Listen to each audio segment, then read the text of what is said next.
మొత్తానికైతే ఎలా అయితేనేముందండి, మా పాప స్కూల్‌కెళ్తాంది. స్కూల్‌కెళ్ళడం బానే ఉంది.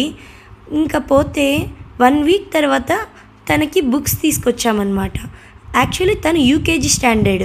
యూకేజీ స్టాండర్డ్‌కేనా ఈ బుక్సు అని చూసాక నాకే ఆశ్చర్యమేసేది. మరి ఈ పిల్ల ఎలా ఎక్కించుకుంటాదో. మొత్తానికి తన చదువేమో గానీ, నేను మళ్ళీ ఫస్ట్ నుంచి నేను నా స్టడీస్ కంటిన్యూ చేసినట్టుంది ఈ బుక్స్ అన్నీ చూస్తుంటే. మన జనరేషన్‌లో జస్ట్ ఎలాంటి బుక్స్ ఇచ్చేవాళ్ళు?